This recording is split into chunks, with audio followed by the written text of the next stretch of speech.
The St. Luke Institute in Maryland provides mental health treatment and spiritual care for clergy dealing with a range of issues, from addiction to trauma.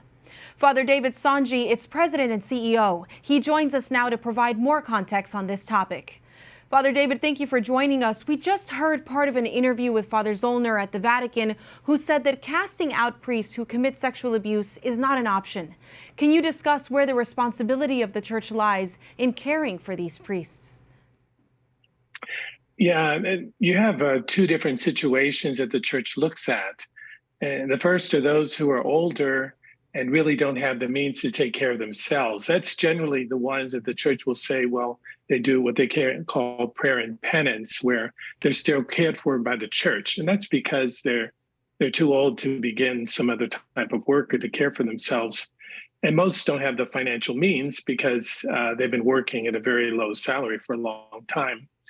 But when it comes to the younger ones who engage in this type of behavior and it's discovered, in that case, normally the church will try to remove them from the priestly status because they realize that these people need to move on in their life and they're not able to take care of them for a long period of time. So it's still important to show mercy to them in the sense of mercy is different than saying it's okay. Mercy is saying, okay, we understand that this is what you've done. You're sorry for it, but there are consequences. So you live according to those consequences. And that means for the younger ones that they need to move out of the priesthood. And that definition of mercy is so important. Of course, victims of abuse, they suffer greatly. What is the church doing to care for them? That's really difficult. I've seen many different approaches over time. I've been looking at this for a long time, and there have been efforts to include them in decisions regarding what's done with priests, efforts to offer them, for example, counseling or other resources to somehow offer some type of compensation, although that's impossible. But the other thing is the church needs to respect them as they are. In other words, we need to offer them help, but we can't continue to control the situation. That was a problem in the first place if a priest exerts too much power. So it really requires that the church be humble in dealing with these people. And this is just, it's been very touchy. How do we do that in a good way? Sometimes we have victims assistants, and what they do is they will accompany these people. So their role is not to be on the side of arguing for the church about whether this is true or not, or just or not. Rather, they're just there for the victims. So often there'll be a victims coordinator or who's available to the person. And there are other roles like that where they say, let's have someone who's independent of the church decision makers who can be available to these people. And we've also improved in looking at forms of treatment that can be offered to people. But in the end, it's their decision what they're going to do. And the church needs to be very humble in trying and recognizing it needs to keep rethinking this. It's an issue that is going to take a lot of time to understand, and we'll have different solutions as you were describing. Let's talk about the screening process for accepting men into seminaries and training for religious life. What changes have been made in the wake of the sex abuse scandals? Are those changes across the board or vary by diocese?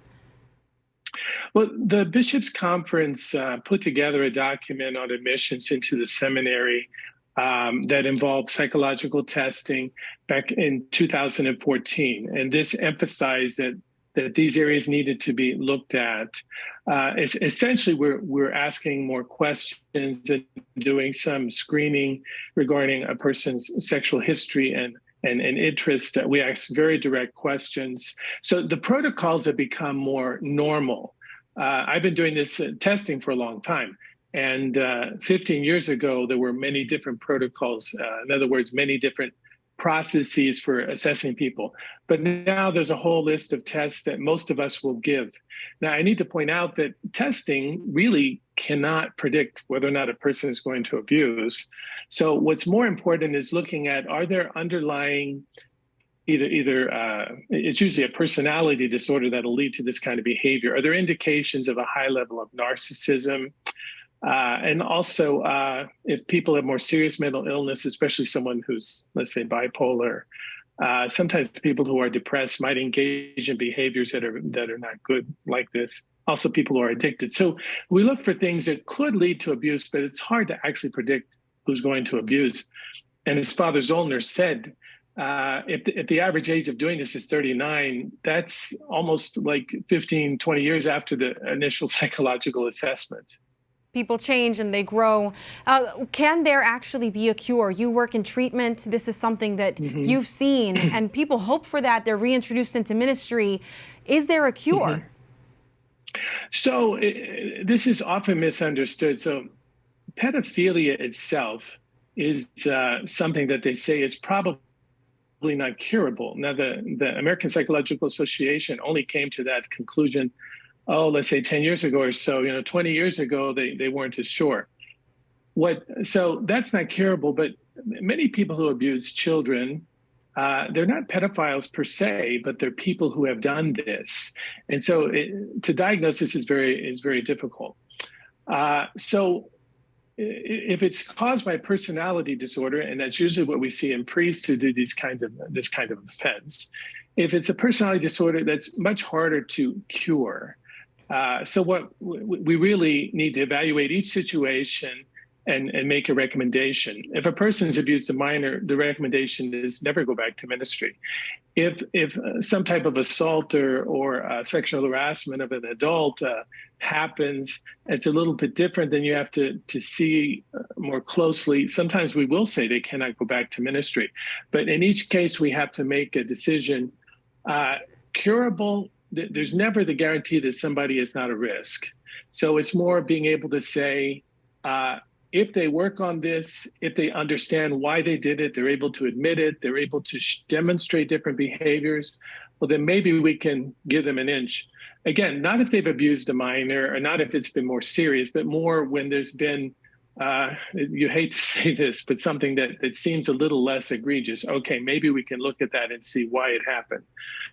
Curable, that's a very difficult question to answer. And it's a difficult word and a difficult topic, but I'm so grateful that you've shared so much with us. And we hope that we've all been able to learn something from this discussion on this difficult topic. I really appreciate you being here with us. Thank you, Montse.